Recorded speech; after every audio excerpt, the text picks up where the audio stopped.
Hello everyone and नमस्कार सभी को। आज हम लोग देखेंगे एसिड बेस सॉल्ट्स अम्ल क्षार एवं लवण के सारी इम्पोर्टेंट क्वेश्चंस जो आपकी जेक बोर्ड के साइंस के एग्जाम में आ सकते हैं। तो जेक बोर्ड में आपकी सारी important question chapter 2 acid base and salt के इम्पोर्टेंट क्वेश्चंस करने जा रहे हैं। तो प्लीज़ आप ये वीडियो के अंत तक जरूर बने रहें। आपकी सारी क्वेश्चन चैप्टर 2 के वहाँ पे देखने को मिल सकते हैं। तो पूरे केमिस्ट्री के सीरीज इसी तरह यहाँ पे हम लेके आ रहे हैं। तो सबसे पहला क्वेश्चन चलो हम लोग सॉल्व करेंगे, बहुविकल्पीय प्रश्न सॉल्व करेंगे। तो पहला क्वेश्चन है कि कोई विलयन लाल लिटमस को नीला कर देता है, इसका पीएच संभवतः है। तो इसी तरह की सर जिसका पीएच अगर ग्रेटर देन 7 होगा वो से हम क्या बोलते हैं, उसे हम क्षार बोलते हैं। और वही जो है लाल लिटमस को नीला कर देता है। तो बड़ा देख लो 7 से बड़ा कौन है 10। तो ऑप्शन क्या हो जाएंगे, डी आपकी इसके सही उत्तर हो जाएंगे। दूसरे जो क्वेश्चन है समझिएगा, दूसरा जो क्वेश्चन है वो क्या बोला जाता है देखिएगा। बोले जाते हैं दूसरा क्वेश्चन आपकी कि कोई विलयन अंडे के पीसे हुए कवच से अभिक्रिया कर एक गैस उत्पन्न करता है जो चूने के पानी को दूधिया कर देती है। इस विलयन में क्या होगा? तो अंडे के पीसे क्या होते हैं, कैल्शियम कार्बोनेट जब सर एसिड से अम्ल से रिएक्ट करता है तो कैल्शियम क्लोराइड बनाता है, साथ में कार्बन डाइऑक्साइड बनाता है और जल बनाते हैं। ये कार्बन डाइऑक्साइड अगर चूना पानी से पास करवा दिया जाए तो उसे क्या बना देता है, दूधिया कलर मिल्की बना देता है सर वाटर को। तो क्या हो जाएंगे, ऑप्शन बी हो जाएंगे।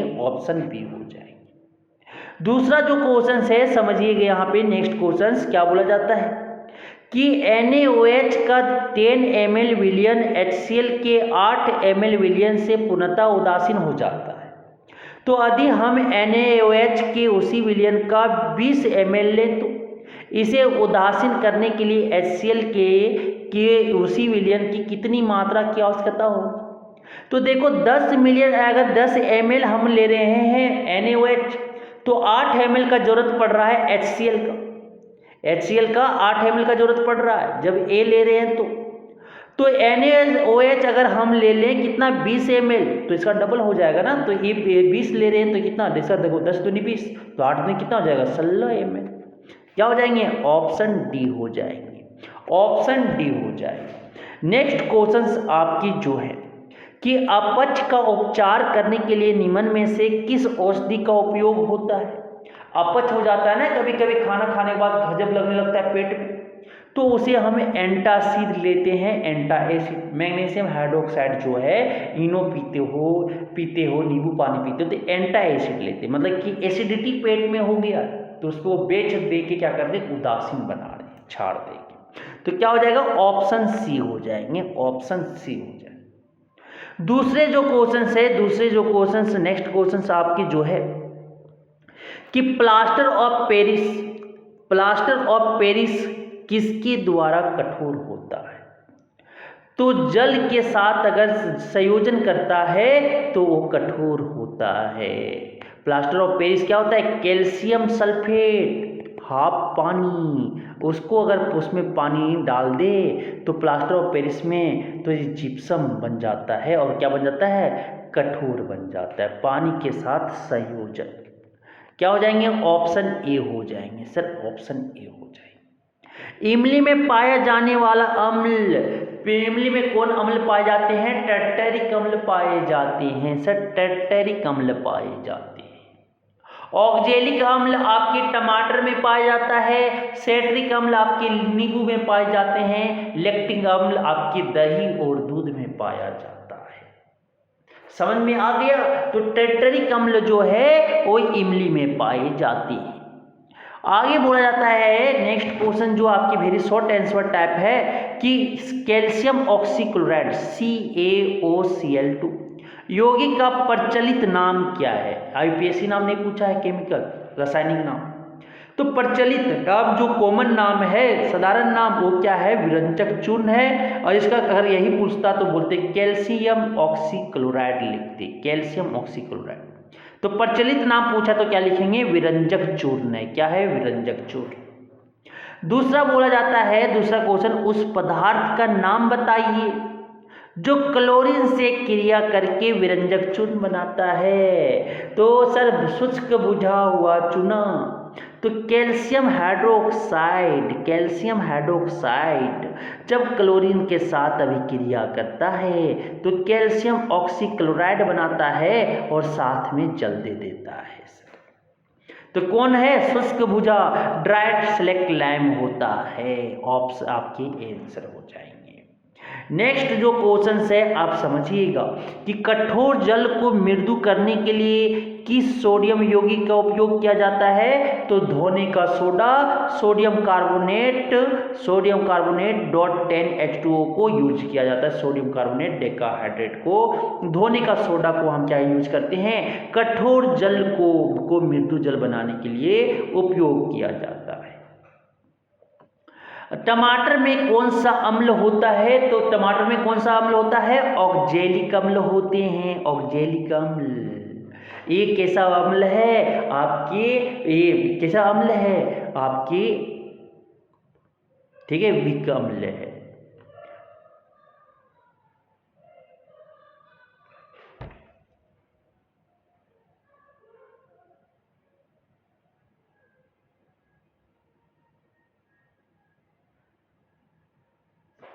अब आते हैं आगे, नेक्स्ट क्वेश्चन आप समझेंगे कि नेक्स्ट क्वेश्चन जो है कि चींटी के डंक में उपस्थित अम्ल का नाम बताइए। तो वहाँ पे मेथनोइक अम्ल होता है, आपके फॉर्मिक अम्ल पाए जाते हैं।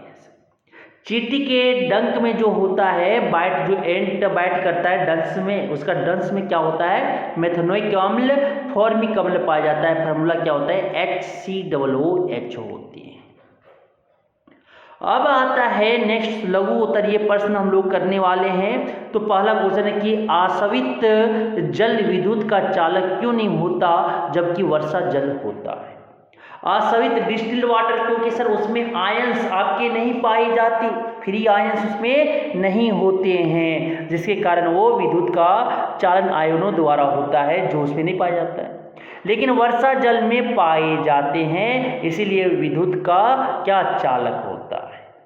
तो आसवित जल शुद्ध होते हैं जिसमें आयन नहीं बनता है, विद्युत का चालन आयनों द्वारा होता है, इसलिए आसवित जल विद्युत का चालक नहीं होता। और बोलता है वर्षा के जल में थोड़ी मात्रा में अम्ल होते हैं क्योंकि वायु में उपस्थित SO2 और आपकी नाइट्रोजन डाइऑक्साइड गैस जल में मिलकर इसे अम्लीय बना देते हैं। ये अम्ल H+ आयन उत्पन्न करते हैं जो विद्युत का क्या करता है? चालन करते हैं। नेक्स्ट जो आपके क्वेश्चन है, नेक्स्ट क्वेश्चन क्या बोला जाता है कि जल की अनुपस्थिति में अम्ल का व्यवहार अम्लीय क्यों नहीं होता? क्योंकि H+ आयन नहीं देता। जल में ही H+ आयन को वो देता है, छोड़ता है, क्योंकि जल की अनुपस्थिति में अम्ल H+ आयन उत्पन्न नहीं कर पाते हैं, इसलिए अम्ल का व्यवहार अम्लीय नहीं होता है। केवल जल की उपस्थिति में ही अम्ल H+ आयन उत्पन्न कर पाते हैं तथा अम्लीय अभिलक्षण दर्शाने के लिए आयनों का बनना जरूरी होता है। कि सर जल में ही H+ आयन देता है आपके अम्ल, आपके बिना और जल के H+ आयन नहीं देता है, इसलिए जल की अनुपस्थिति में अम्ल का व्यवहार अम्लीय नहीं होते। अब जो आगे आता है नेक्स्ट क्वेश्चन बोला जाता है क्या कि ताजे दूध के pH का मान 6 होता है, दही बन जाने पर इसके pH के मान में क्या परिवर्तन होगा? अपना उत्तर समझाइए। तो सर ताजे दूध का pH मान जो 6 होता है, 6 से कम हो जाने पर एसिड, दही क्या हो जाता है? खट्टा हो जाता है, तो उसका 6 से क्या हो जाता है? कम हो जाता है। दही बनने की प्रक्रिया में लैक्टिक अम्ल का निर्माण होता है, जिसके कारण इसका pH क्या हो जाता है? 6 से कम हो जाता है, इसलिए वो तो क्या हो गया? खट्टा हो गया, आपके लैक्टिक अम्ल आ गए। नेक्स्ट क्वेश्चन बोलता जाता है, नेक्स्ट क्वेश्चन आपकी जो है उदासीनीकरण अभिक्रिया क्या है? दो उदाहरण दीजिए। सर, अम्ल और क्षारक की अभिक्रिया से लवण एवं जल बनते हैं, जिसे हम उदासीनीकरण अभिक्रिया कहते हैं। जैसे समझिएगा कि सोडियम हाइड्रोक्साइड आपके और हाइड्रोक्लोरिक अम्ल आपस में रिएक्ट करके अभिक्रिया करके सोडियम क्लोराइड लवण और साथ में क्या दिया, जल दिया। इसी तरह मैग्नीशियम हाइड्रोक्साइड HCl के साथ रिएक्ट करके मैग्नीशियम क्लोराइड और साथ में क्या दिया, जल दिए। तो ये आपकी दो उदाहरण है। और उदाहरण देना चाहता है तो NaOH और H2SO4 के साथ रिएक्ट करके क्या बनेगा, सोडियम सल्फेट और साथ में क्या देंगे, जल देंगे। रिएक्शन को बैलेंस कर दो, यहाँ पे 2 लगा दो, यहाँ पे 2 लगा दो, रिएक्शन बैलेंस हो जाएंगे। तो ये जब अम्ल और क्षारक की अभिक्रिया से लवण एवं जल बनते हैं तो उसे हम क्या बोलेंगे, उदासीनीकरण अभिक्रिया कहते हैं। एग्जाम्पल तो आपको दे दिया गया। अब देखते हैं नेक्स्ट क्वेश्चंस आपकी जो है कि प्लास्टर ऑफ पेरिस की जल के साथ अभिक्रिया के लिए समीकरण लिखिए। तो प्लास्टर ऑफ पेरिस जल के साथ अभिक्रिया करके जिप्सम बनाता है, कैल्शियम सल्फेट डॉट 2 हाइड्रेट बनाता है, डाइहाइड्रेट बनाते हैं का आपका निर्माण करता है।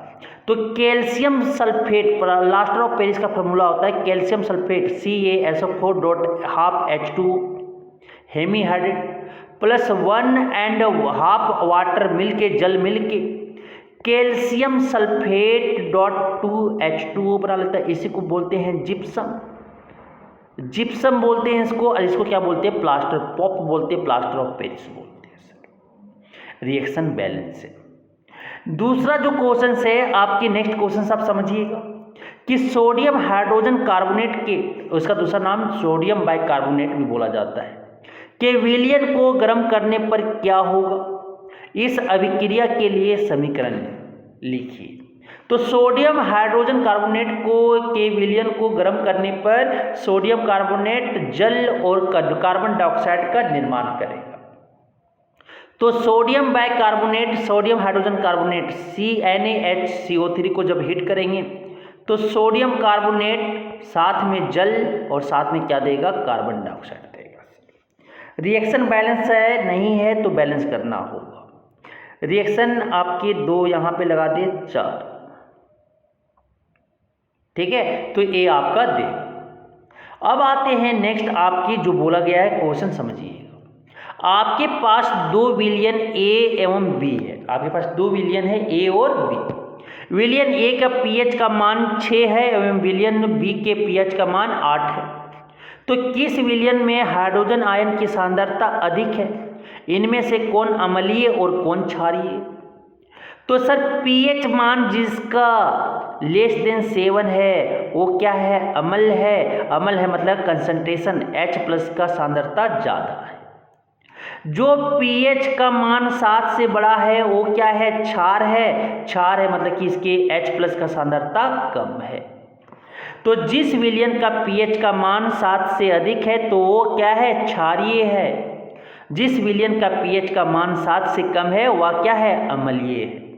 तो इसलिए विलयन ये यहाँ पे क्या हो जाएगा, आपके अम्लीय है और विलयन B क्या हो जाएगा, क्षारीय, क्योंकि pH जो pH किसका A का जो है 7 से कम है इसलिए अम्लीय हो गया। pH जो है B का वो 7 से ज़्यादा इसलिए वो क्या हो गया, क्षारीय हो गया।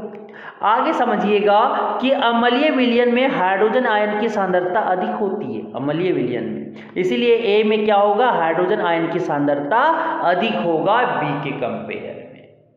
समझ में आ गया। अब चलते हैं हम लोग नेक्स्ट क्वेश्चंस की ओर। नेक्स्ट क्वेश्चन यहाँ पे बोला जाता है H+ एक्वस आयन की सांद्रता का विलयन की प्रकृति पर क्या प्रभाव पड़ता है। तो H+ आयन की सांद्रता बढ़ने पर विलयन का क्या हो जाएगा, अम्लीय गुण बढ़ता है, और H+ आयन की सांद्रता कम होने पर विलयन का क्षारीय गुण बढ़ता है। कि अगर H+ आयन की सांद्रता बढ़ेगा तो विलयन अम्लीय हो जाएंगे, pH वैल्यू घट जाएगा, और आपके सर अगर H+ आयन का सांद्रता घटेगा तो pH का जो मान है बढ़ेगा, मतलब कि क्षारीय बन जाएंगे। समझ में आ गया। समझ में, चलते हैं नेक्स्ट क्वेश्चन की ओर। नेक्स्ट क्वेश्चन जो आपके बोले गए, नेक्स्ट क्वेश्चन आपके कि क्या क्षारकीय विलयन में H+ एक्वस आयन होते हैं? अगर हाँ तो यह क्षारकीय क्यों होते? हाँ होता है, क्षारकीय विलयन में H+ आयन होते हैं, लेकिन OH- आयन जो है की सांद्रता ज़्यादा है और H+ आयन की सांद्रता कम है। तो हाँ, क्षारकीय विलयन में H+ आयन भी होते हैं, परंतु इनकी सांद्रता OH- आयन की सांद्रता से बहुत कम होती है। OH- आयन की सांद्रता अधिक होने के कारण ही ये क्षारीय होते हैं। अब आते हैं नेक्स्ट क्वेश्चन आपका जो बोला गया कि अम्ल को तनुकृत करते समय वह क्यों अनुशंसित करते हैं कि अम्ल को जल में मिलाना चाहिए, ना कि जल को अम्ल में? कि सर कि एक आपका दो वेसल्स है, दो वेसल्स ए और बी, तो इसमें मानो कि एसिड है और इसमें मानो कि जल डाल रहे हैं, और एक सर इसमें पानी है और पानी में क्या कर रहे हैं, अम्ल मिला रहे हैं, और इसमें क्या जल मिला रहे हैं, अम्ल में रखा हुआ है।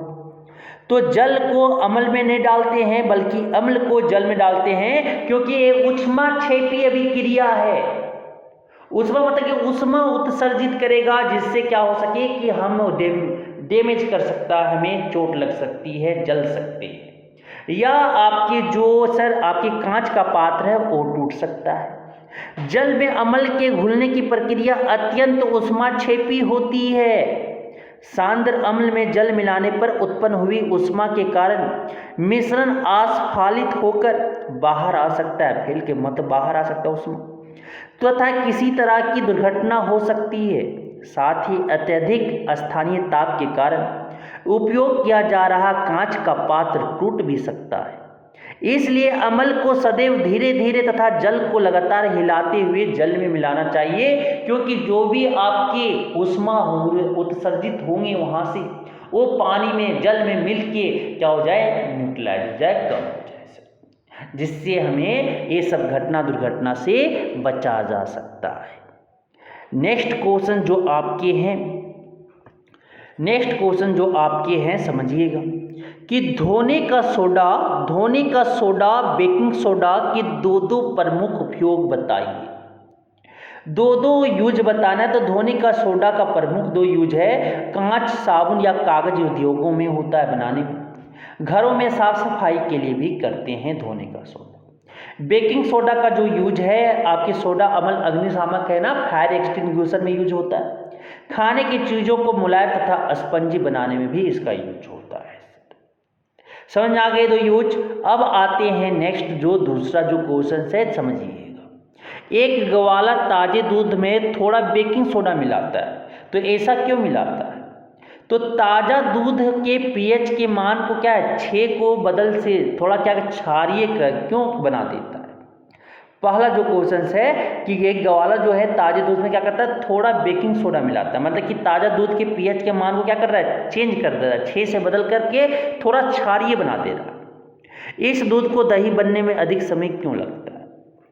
तो पहला समझिएगा कि दूध जल्दी खराब ना हो इसलिए क्षारीय बना देते हैं, और दूसरा जो है कि दूध को दही बनने में क्यों है, क्योंकि क्षारीय में था, क्यों पीएच वैल्यू बढ़ गया, और पीएच वैल्यू को घटाने के लिए अब जो दूध में हम लोग बेकिंग सोडा मिला दिए, उसे थोड़ा ज़्यादा समय लगेगा उसको बनने में, क्या, दही बनने में। तो समझिएगा पहला का आंसर, क्योंकि बेकिंग सोडा की प्रकृति क्षारीय होती है या दूध के पीएच मान को क्या कर देता है, बढ़ा देता है, जिसके कारण दूध अधिक समय तक खराब नहीं होता। यही बात बोल रहा था ना।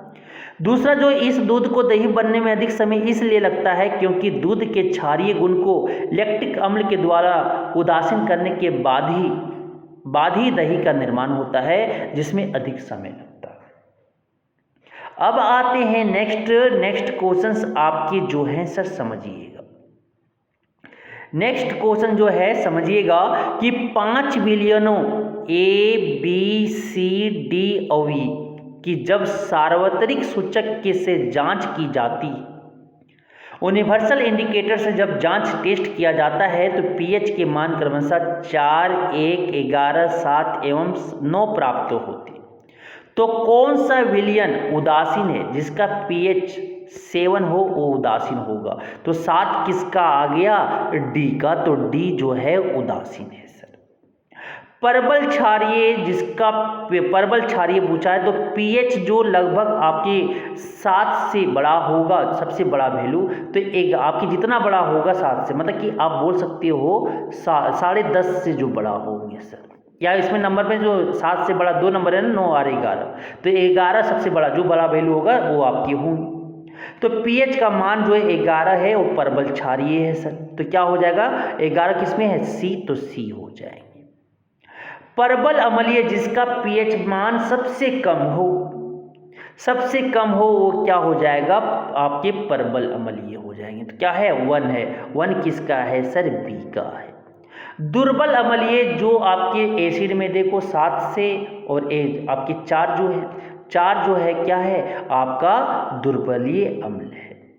pH मान कितना है? 4, मतलब कि आपके 3.5 से ज़्यादा और 7 के बीच में है, तो इसे कहते हैं दुर्बल अम्लीय। दुर्बल क्षारीय, दुर्बल क्षारीय जो हो जाएगा वो देख लो ना, क्या बच्चा? नो ही, तो बच्चा ई बचे, तो ई हो जाएंगे सर। तो इसके उत्तर इस तरह से बनते हैं। अब क्या बोला कि इसे हम क्या 5 विलीनों कौन सा? pH के मानों को हाइड्रोजन आयन की सांद्रता के आरोही क्रम में व्यवस्थित कीजिए। अब दूसरा जो क्वेश्चन है कि सांद्रता के आरोही क्रम में क्या करना है? pH के मान को आरोही बढ़ते क्रम में सजाना है H+ की सांद्रता। तो जो जितना बड़ा pH मान वो उतना उसमें H+ सांद्रता कम होगा। तो सबसे कम किस में होगा आपका? आपके सर 11 में। 11 से फिर जिसमें ज़्यादा किया इसमें होगा 9 में। 9 में बाद किसका होगा? 7 में। 7 में किसका होगा? फिर 4 में। 4 से ज़्यादा किसका होगा? 1 में। मतलब सबसे कम किस में हो गया? सबसे कम आपका सी में हो गए सर। सी से फिर किस में हो जाएगा? सी के बाद कितना हो जाएगा? आपका ई हो जाएगा। ई के बाद से किसका हो जाएगा? ई के बाद से 7। 7 किसका है? डी हो जाएगा सर। डी के बाद किसका हो जाएगा? डी के बाद, डी के बाद देखो 4 ए का हो जाएगा। ए के बाद किसका हो जाएगा? आपका ए के बाद आपका बी हो जाएंगे। यही तो है उत्तर। कितना? जिसका pH मान ज्यादा होगा वो उसका हाइड्रोजन आयन सबसे कम होगा। अब आते हैं हम लोग नेक्स्ट क्वेश्चंस करेंगे सर। नेक्स्ट क्वेश्चन जो हम लोग करेंगे, आपके क्वेश्चन आपकी 4 बोला जाता है, क्या समझिएगा। क्वेश्चन जो 4 बोला जाता है वो समझिएगा क्या बोला जाता है कि निम्न अभिक्रिया के लिए पहले शब्द समीकरण लिखिए तथा उसके बाद संतुलित समीकरण लिखिए। तनु सल्फ्यूरिक अम्ल दानेदार जिंक के साथ अभिक्रिया करता है। तो तनु सल्फ्यूरिक अम्ल लिख दो, सल्फ्यूरिक अम्ल लिखो सर। सल्फ्यूरिक अम्ल स्पेलिंग गलत होगा तो माफ कीजिएगा। जिंक के साथ रिएक्ट किया तो क्या बनेगा? जिंक क्लोराइड बनेंगे, जिंक क्लोराइड बनेंगे, जिंक क्लोराइड बनेगा और साथ में क्या बनेगा? हाइड्रोजन बनेगा। अब देखो ये जिंक क्लोराइड, जिंक सल्फेट और क्या बनेगा? सल्फेट है, सल्फ्यूरिक एसिड है ना, तो सल्फेट बनेगा। सॉरी सर, वेरी सॉरी, माफ कीजिएगा। तो हाइड्रोजन सल्फेट सल्फ्यूरिक अम्ल जब जिंक से रिएक्ट किया तो सल्फ्यूरिक अम्ल का फॉर्मूला क्या होता है? H2SO4। H2SO4 और जिंक जब रिएक्ट करता है तो जिंक सल्फेट और हाइड्रोजन को उठा के बाहर फेंक देता है सर। ये रिएक्शन खुद बैलेंस है। दूसरा देखिएगा क्या बोलता है? तनु हाइड्रोक्लोरिक अम्ल मैग्नीशियम पट्टी के साथ अभिक्रिया करता है। तो हाइड्रोक्लोरिक अम्ल मैग्नीशियम के साथ अभिक्रिया करता है तो मैग्नीशियम क्लोराइड और क्या बनाता है? हाइड्रोजन बनाता है। तो HCl को जब रिएक्ट करवाते हैं मैग्नीशियम से तो क्या बनता है? मैग्नीशियम क्लोराइड बनते हैं और साथ में क्या बनता है? H2 बनता है। रिएक्शन को बैलेंस करना, मैग्नीशियम 1, क्लोरीन यहाँ पे 2 है तो 2 लगाना होगा, हाइड्रोजन 2 बैलेंस हो गए सर। तीसरा समझिएगा, तनु सल्फ्यूरिक अम्ल जब एल्युमिनियम चूर्ण के साथ अभिक्रिया करता है तो सल्फ्यूरिक अम्ल जब एल्युमिनियम के साथ रिएक्ट करता है तो एल्युमिनियम सल्फेट और साथ में क्या बनता है? हाइड्रोजन बनते हैं। तो सल्फ्यूरिक अम्ल एल्युमिनियम के साथ रिएक्ट किया तो एल्युमिनियम सल्फेट और क्या बनेगा? हाइड्रोजन बनेगा। तो सल्फ्यूरिक अम्ल क्या हो गया? H2SO4 एक्वस में प्लस Al आपका रिएक्ट करेगा तो क्या बनेगा? एल्युमिनियम सल्फेट Al2SO4 होल 3 और साथ में क्या बनेगा, हाइड्रोजन गैस बनेगी। अब जब वो बने तो अब रिएक्शन करना है, तो यहाँ पे अल्युमिनियम 2 है तो 2 लगा दो भाई, सल्फेट यहाँ पे 3 है, यहाँ 1 है तो 3 यहाँ लगा दो, 3 हाइड्रोजन यहाँ लगा दो, रिएक्शन क्या हो गए, बैलेंस हो गए। अब समझिएगा क्या बोलता है, तनु हाइड्रोक्लोरिक अम्ल लौह के रेतन के साथ अभिक्रिया करता है। तो हाइड्रोक्लोरिक अम्ल जब आपकी लोहा के साथ रिएक्ट करेगा तो फेरिक क्लोराइड बनाएगा FeCl3 प्लस हाइड्रोजन बनाएगा। तो यहाँ से समझिएगा HCl जब सर आयरन के साथ रिएक्ट किया तो फेरिक FeCl3 बनाएगा प्लस साथ में हाइड्रोजन गैस बनाएगा। तो यहाँ पे देखो आयरन सेम है तो यहाँ 3 लगा दो, 3 लगा दिए तो नए बैलेंस हो गए, तो यहाँ पे 2 लगाओ, 2 लगाएंगे तो यहाँ पे 2 लगाओ, यहाँ पे क्या तो कितना सर 6 लगा दो, 6 लगाओगे तो यहाँ पे 3 लगा दो, रिएक्शन बैलेंस हो गए। अब चलते हैं हम लोग नेक्स्ट क्वेश्चंस। आज का लास्ट क्वेश्चन जो है समझिएगा, क्या बोलता है कि HCl HNO3 और आदि जलीय विलयन में अम्लीय अभिलक्षण क्यों प्रदर्शित करते हैं, जबकि अल्कोहल एवं ग्लूकोज जैसे यौगिकों के विलयन में अम्लीयता की अभिलक्षण नहीं प्रदर्शित होती है।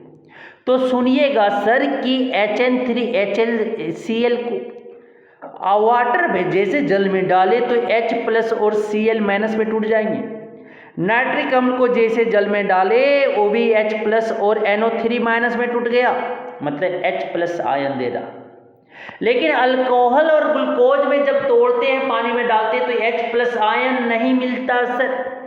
तो यहाँ से समझिएगा कि HCl और HNO3 आदि जलीय विलयन में विघटित होकर हाइड्रोजन आयन उत्पन्न करते हैं। हाइड्रोजन आयन स्वतंत्र रूप में नहीं रह सकते हैं, ये जल के अणुओं के साथ मिलकर हाइड्रोनियम आयन बनाते हैं। इसी कारण से HCl हाइड्रोक्लोरिक अम्ल और HNO3 आदि जलीय विलयन में अम्लीय अभिलक्षण प्रदर्शित करते हैं, H+ आयन देते हैं सर। लेकिन अल्कोहल और ग्लूकोज जैसी यौगिकों के विलयन में हाइड्रोजन आयन H+ या हाइड्रोनियम आयन H3O+ नहीं होते हैं, इसलिए ये अम्लीय लक्षण प्रदर्शित नहीं करते हैं। तो डायरेक्ट आपको याद रखना है कि जो HCl HNO3 है वो H+ आयन दे रहे हैं, कहाँ पे, जल में, इसीलिए वो अम्लीयते अभिलक्षण प्रदर्शित करते हैं। लेकिन अल्कोहल और ग्लूकोज जो है वो H+ आयन जल में नहीं देता है, इसलिए वो अम्लीयता अभिलक्षण को प्रदर्शित नहीं करते हैं।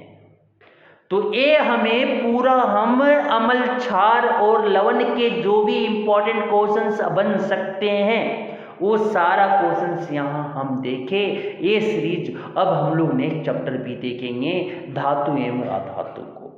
तो प्लीज़ ये चैप्टर अगर आपको समझ में आ रहे हैं, इम्पॉर्टेंट है तो बहुत अच्छे, तो ये आपको बहुत समझ में आएंगे।